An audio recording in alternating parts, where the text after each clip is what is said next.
भोली सूरत दिल के खोटे, नाम बड़े और दर्शन छोटे। यह कालजयी गीत पिछले 7 दशक से अधिक समय से हर पीढ़ी के दिलों पर राज करता रहा है। भोली सूरत दिल के खोटे, नाम बड़े और दर्शन छोटे। हर युग के सार्वजनिक जीवन की हकीकत को बयान करने वाला यह गीत तो उन लोगों के लिए दर्शन बन चुका है जिनके नाम तो बड़े हैं लेकिन दर्शन छोटे हैं। नए जमाने की ये नारी, ऊंची सैंडल बाकी साड़ी। यह गीत पर्दे पर गूंजा तो दुनिया इस गीत को पर्दे पर अदा करने वाले अदाकार की दीवानी हो गई। ना कोई जीते ना कोई हारे, अजी क्यों ना फिर मिल जाए प्यारे। किंवदंती बन चुकी इस एक्टर की किस्मत ने इतने रंग दिखाए कि आप आश्चर्य में पड़ जाएंगे। इनकी किस्मत इस गाने की तरह ही कभी नरम तो कभी गरम रही। किस्मत की हवा कभी नरम कभी गरम, कभी नरम नरम कभी गरम गरम कभी नरम। आज इस वीडियो में चर्चा करने जा रही हूँ पुराने बॉलीवुड फिल्मों के भगवान दादा का। घड़ी घड़ी खिड़की में खड़ी, तुम तीर चलाना छोड़ दो। यह एक ऐसा जाना माना नाम है जिनकी एक्टिंग, कॉमेडी और डांसिंग स्टाइल का लोहा आज भी माना जाता है।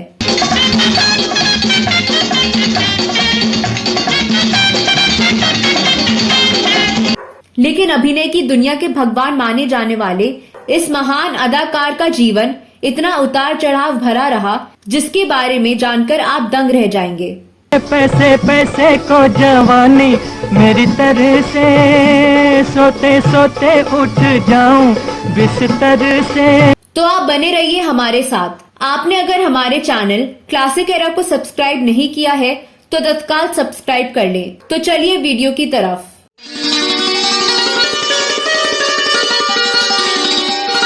नमस्कार दोस्तों, मैं आपकी दोस्त और होस्ट साची। फिल्मों, गीतों और फिल्मी हस्तियों पर आधारित हमारे चैनल क्लासिक एरा में आपका स्वागत है। दोस्तों, भगवान दादा का जन्म 1 अगस्त 1913 को दादर, मुंबई में हुआ था। उनका असली नाम भगवान आभाजी पालव था। उनके पिता एक टेक्सटाइल मिल में श्रमिक थे। आर्थिक तंगी के कारण भगवान दादा ने प्राइमरी के बाद पढ़ाई छोड़ दी। उनका रुझान बचपन से ही फिल्मों की तरफ था। फिल्मों में भगवान दादा ने 1931 में काम करना शुरू किया जब मूक फिल्मों का दौर था। फिल्मों में पहला ब्रेक उन्हें एक मूक फिल्म में ही मिला। 1931 से 1996 तक अपनी उम्र के लगभग 65 साल तक भगवान दादा फिल्मों में सक्रिय रहे। उन्होंने 300 से अधिक फिल्मों में अभिनय किया। बॉलीवुड में उन्होंने बतौर अभिनेता, निर्माता, निर्देशक, लेखक इत्यादि भूमिकाओं के लिए काम किया। भगवान दादा की नृत्य शैली अनूठी थी। अमिताभ बच्चन का आइकॉनिक डांस हो या मिथुन चक्रवर्ती, गोविंदा और ऋषि कपूर का डांस, भगवान दादा की ही नृत्य शैली से प्रभावित रहे हैं। ऋषि कपूर को तो खुद भगवान दादा ने ही डांस के स्टेप सिखाए थे। भगवान दादा हॉलीवुड फिल्म कलाकार डगलस फेयरबैंक्स के प्रशंसक थे।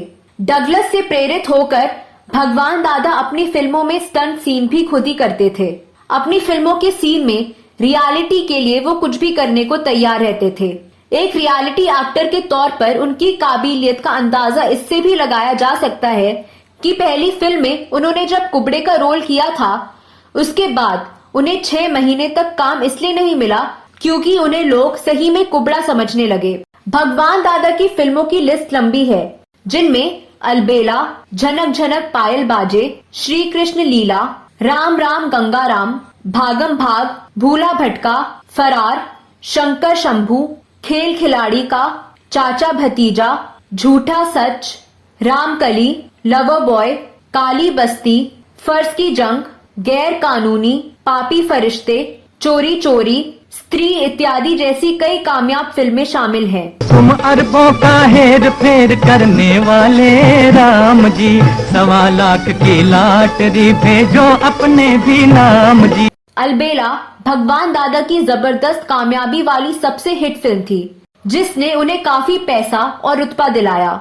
इस फिल्म का निर्माण साल 1951 में भगवान दादा ने ही किया था। इस फिल्म का गाना शोला जो भड़के आज भी लोगों की जुबान से नहीं उतरा है। जो भड़के दिल मेरा धड़के, दर्द जवानी का सताए बढ़ बढ़ के। इस फिल्म में भगवान दादा के ऑपोजिट मशहूर अदाकारा गीता बाली ने काम किया था। आपको बता दें कि साल 2016 में इस फिल्म के नाम पर भगवान दादा की बायोपिक एक मराठी फिल्म एक अलबेला भी बनी, जिसमें भगवान दादा का किरदार मंगेश देसाई ने निभाया और गीता बाली की भूमिका की मशहूर अदाकारा विद्या बालन ने। ना तुम बड़े ना हम छोटे, नाम बड़े और दर्शन छोटे। कामयाबी के दौर में भगवान दादा के पास भरपूर पैसा था। आपको जानकर आश्चर्य होगा कि उस दौर में उनके पास 7 कारें थी। कहा जाता है कि वह हफ्ते के हर दिन अलग अलग कार से सेट पर पहुंचते थे। लेकिन दुर्भाग्यवश एक समय ऐसा भी आया जब उनकी बनाई फिल्में फ्लॉप होने लगी और वह शराब में डूब गए। उनकी फिल्मों में उन्हें बहुत घाटा हुआ, जिसके लिए उन्हें जुहू स्थित अपना बंगला और कारें बेचकर मुंबई के चौल में गुजारा करना पड़ा। मुंबई के दादर इलाके में लालू भाई मेंशन नाम की चौल थी।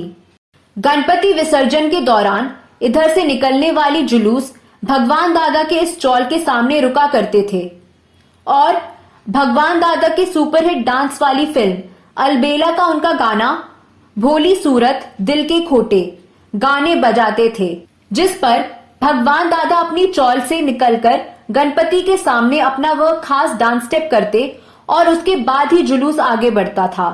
भगवान दादा के आखिरी वक्त में कुछ ही लोग उनके करीब रह गए, जिनमें संगीतकार श्री रामचंद्र, एक्टर ओम प्रकाश और गीतकार राजेंद्र कृष्ण थे, जो उनसे मिलने चौल में भी जाते थे। 4 फरवरी 2002 को हार्ट अटैक से भगवान दादा का निधन हो गया। भगवान दादा के बारे में कहा जाता है कि वह बड़े दिल वाले थे। 1947 में विभाजन के दौरान जब हिंदू मुस्लिम के दंगे हो रहे थे, तो भगवान दादा ने मुस्लिम कलाकारों और कई टेक्नीशियन को अपने घर में पनाह दी थी। उनका मानना था कि कलाकारों का कोई मजहब नहीं होता, उनके लिए सारी दुनिया उनका घर है। भगवान दादा की फिल्मों के साथ 2 बुरे अध्याय भी जुड़े हैं। साल 1942 में फिल्म जंग-ए-आजादी की शूटिंग के दौरान एक सीन में भगवान दादा को ललिता पवार को एक थप्पड़ मारना था। दादा के थप्पड़ से ललिता पवार वहीं गिर पड़ी। इसके बाद वह 1.5 दिन तक कोमा में रही। हालांकि कुछ समय में वह ठीक हो गई, किंतु इस हादसे में उनकी दाहिनी आंख पूरी तरह सिकुड़ गई। इसके बाद उन्हें हीरोइन की जगह नेगेटिव रोल करने पड़े। इस हादसे का भगवान दादा को उम्र भर अफसोस रहा। भगवान दादा की फिल्मों के साथ दूसरा बुरा अध्याय यह रहा कि उनकी फिल्मों के नेगेटिव, जो मुंबई के गोरे गांव में स्थित उनके गोदाम में रहते थे, उसमें आग लग गई और 1940 के दशक तक की उनकी सारी फिल्में इसमें स्वाहा हो गई। तो दोस्तों, इस वीडियो में बस इतना ही। यह वीडियो कैसा लगा जरूर बताइए। भगवान दादा के बारे में आप क्या जानते हैं, कमेंट बॉक्स में अवश्य लिखें। अगले वीडियो में मैं फिर फिल्मों, गीतों और फिल्मी हस्तियों से जुड़ी कोई नई कहानी या नई जानकारी लेकर हाजिर हो जाऊंगी। अगले वीडियो में फिर मुलाकात होगी। तब तक के लिए नमस्कार।